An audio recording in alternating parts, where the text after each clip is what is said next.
Hello my esteemed viewers. In this tutorial we will clearly discuss or we will clearly understand how exactly TCP will find out timeout interval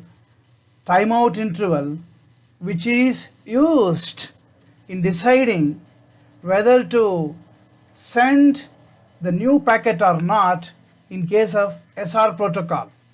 We will also discuss clearly how exactly TCP controls the overflow that might happen in a router.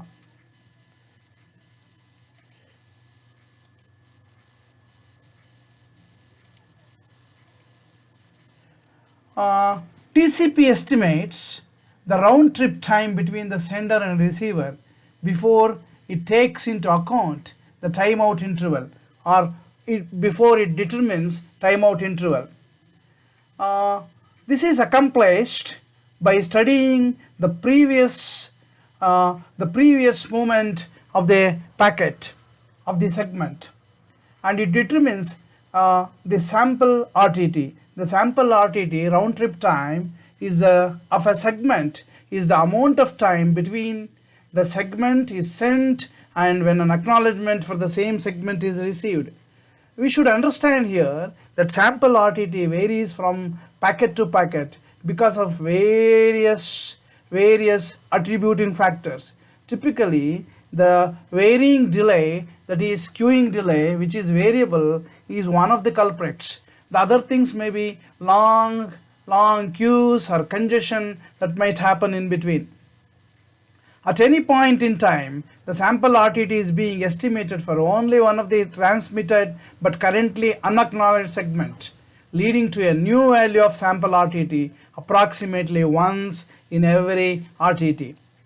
And this figure indicates how exactly the RTT values for different packets, multitudes of packets, that is left out, that is doled out by a sender, varies across. And the central line represents the estimated RTT or the average RTT. And we should understand here the timeout interval should be little more than RTT, because in order to accommodate various factors, particularly the queuing delay. Therefore, this estimated RTT, which is being the time which goes almost in between the several sample RTTs. Varying RTTs for multitudes of packets and estimated RTT. Obviously, the sample RTT values will fluctuate from segment to segment due to congestion in the routers and also owing to the queuing delays. Because of this fluctuation, any given sample RTT value may be a typical value. In order to estimate a typical RTT, it is therefore natural to take some sort of average of sample RTT values. TCP maintains an average called estimated RTT, which happened for the previous transaction or for the previous packet of the sample RTT values. Upon obtaining a new sample RTT, TCP updates estimated RTT every now and then by a formula called by a formula given by estimated RTT is 1 minus alpha into estimated RTT, the previous estimated RTT, plus alpha times sample RTT, and where alpha is an empirical constant which is set at 0.125. Similarly, estimated RTT is a weighted average of the sample RTT values. More recent samples, that is more recently left packets, better reflect the current congestion in the network. In statistics, such an average is called exponential weighted moving average, but here it is simply called as estimated RTT. In addition to estimated RTT, the TCP will also calculate the deviation RTT, which is nothing but the deviation from the mean RTT or estimated RTT. And deviation RTT is given by 1 minus beta into deviation RTT, that is previous deviation RTT, plus beta times absolute value of sample RTT minus estimated RTT. All the equations will tell us that TCP will really do some kind of a statistics of the previously sent packets or previous transaction in order to estimate the timeout interval. And beta here is an empirical constant set at 0.25, and it finds making use of estimated RTT and deviation RTT and it will find out the timeout interval as a function of estimated RTT plus 4 times deviation RTT. These are all these equations 1, 2, 3 are empirical equations. Okay, after innumerable number of experimentations done by the network engineers, and TCP will be able to is tuned to find out timeout interval for every transaction and sometimes for every packet. We will consider an example in order to reinforce our understanding on this timeout interval. In a particular TCP transmission, the sample RTT was found to be 150 milliseconds. The estimated RTP was found to be 165 milliseconds. The deviation RTT was 100 milliseconds. Find the timeout interval for this scenario. So estimated RTT is to be first found out by the first equation. It is 1 minus alpha into estimated RTT plus alpha times sample RTT. So 1 minus 0.125 into 165 plus 0.125 into 150, it gives us 159 milliseconds. Estimated RTT for the current transaction. Deviation RTT, 1 minus beta into deviation RTT plus beta times sample RTT minus estimated RTT, which is an absolute value, in order to disregard the minus sign. So 1 minus 0.25 into 100 plus 0.25 into 150 minus 159, it gives us 77.25. So in the previous transaction, the estimated RTT, or for the previous packet, the estimated RTT was found to be 159, and deviation RTT, that is, this is how much sample RTT deviates from the mean RTT. This is the meaning of deviation RTT. So making use of newly found deviation RTT and estimated RTT, we will calculate timeout interval, which is given by estimated RTT, the newly estimated RTT plus 4 times deviation RTT. Okay, we will substitute over here only to get timeout interval to be 468 milliseconds. TCP also does flow control, which is one of the predominant functions of TCP. TCP provides a flow control service to its applications to eliminate the possibility of the sender overflowing the receiver's buffer or a router's buffer, possibly. Flow control is thus a speed matching service, matching the rate at which the sender is sending the packets against the rate at which the receiving application is reading, a router is reading, or an end system is reading. TCP provides flow control by having the sender to maintain a variable called the receive window. Of course, we must have seen, we may recall, our respected viewers should recall that receive window comes as one of the fields in TCP segment, and it indicates how much space is still available, okay, in order to send the next packet. So by looking at the value of receive window that is available in an acknowledgement packet sent by the receiver, the TCP sender will be able to identify whether the next packet can be sent in succession or to slow down its rate in order to avoid the possible overflow. Informally, the receive window is used to give the sender an idea of how much free buffer space is available at the receiver. And this is a conceptual presentation of the available space at the receiver. Okay, receiving buffer. This is a variable of flow control protocol. Receive buffer is an extent of the full buffer size that is available, and from here the bytes will be flowing above, that is to the application layer, and we are at the receiving end, and here the bytes will be arriving from the bottom network layer of the receiver, and from the network layer and towards the application layer the bytes flow, and this is actually receive window or available space in buffer, and this is called as TCP data in buffer. Actually this particular portion is full of bits or full of bytes, and this end can be designated as last byte read by the application layer, and this is last byte received by the application by the transportation layer of the receiver. This is the last byte read by the application layer, and this is the last byte received from the network layer. Therefore, naturally this will be lower than this because this is recently arrived amount, and this is the thing that is being read by the application layer. If this is 5000, let us say 5000 bytes, this should be more than 5000 bytes. And in order to, and we know this receive buffer which is given to every node or every receiving end. Therefore receive buffer is much more than this particular space. Therefore available space is given by receive buffer minus this particular extent of volume, or minus this particular extent. This particular extent is given by last byte received minus last byte read.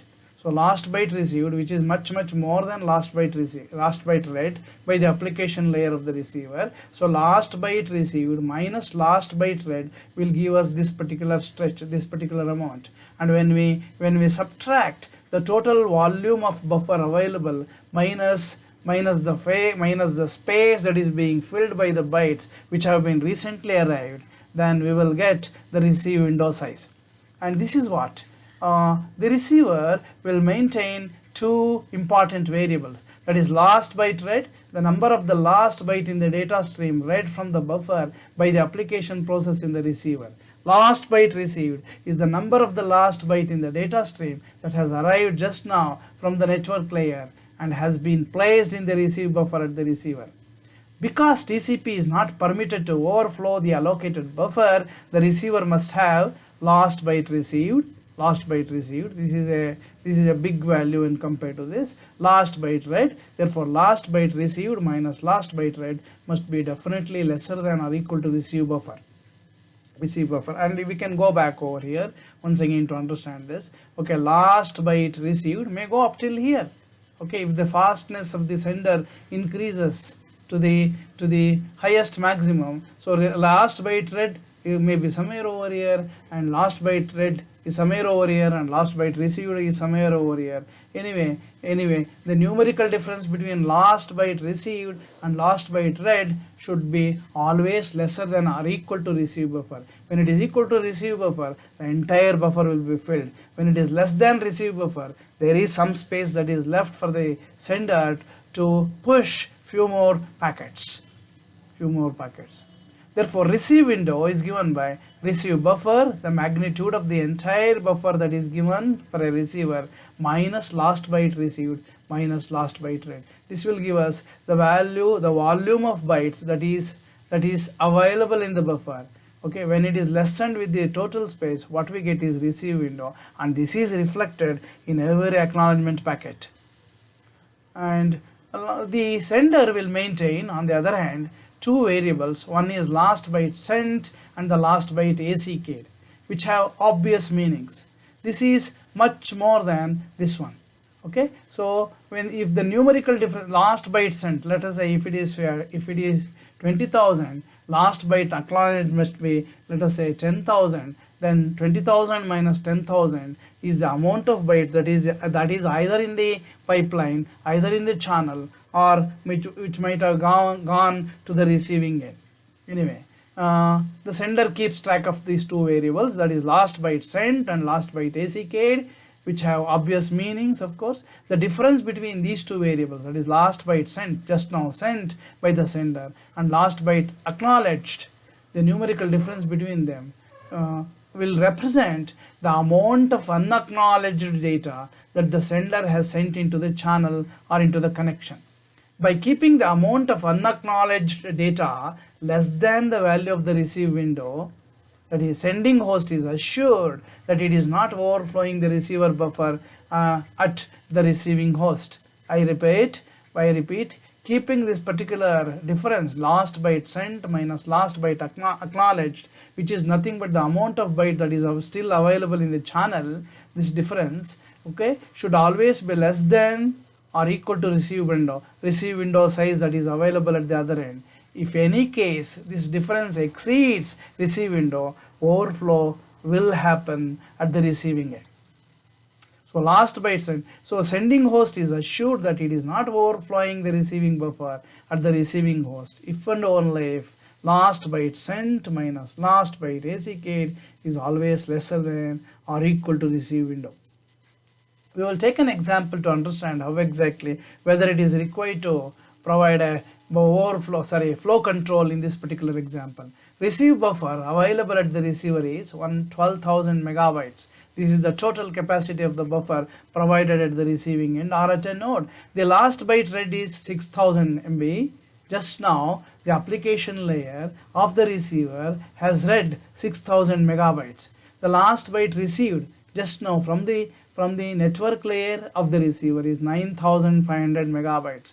Therefore, the receive window should be equal to the total capacity minus total number of bytes that is available in the buffer. So 12,000 minus the number of bytes available in the buffer should be equal to the receive window size, that is empty space still available, the spare ROM that is still available.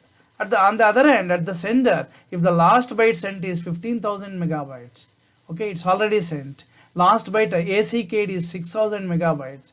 Bytes still not AC keyed must be 15,000 minus 6,500. Okay, minus it should be 8,500. Let's say sorry, this should be 8,500. Okay, then it becomes 15,000 minus 8,500. It gives us 6,500 MB. Anyway, the space available at the receiver is 8,500 MB, but the number of bytes still available in the channel is 6,500 MB. Therefore, still plenty of space is available at the receiver. Therefore, no flow control is required, as a receiving window has 8,500 MB of empty space. But the number of bytes that are still available in the channel happens to be 6,500 MB, which may just reach the other end, but anyway it has accommodation to accommodate 6,500 MB. This is how exactly the TCP does flow control exercise. So with this, we completed very important aspects or very important functionalities of TCP. One is the flow control, and the other one is how exactly TCP will fix timeout interval for every packet. So with this we will end up, and we will just take up next the network layer in our next tutorial. Until then, bye.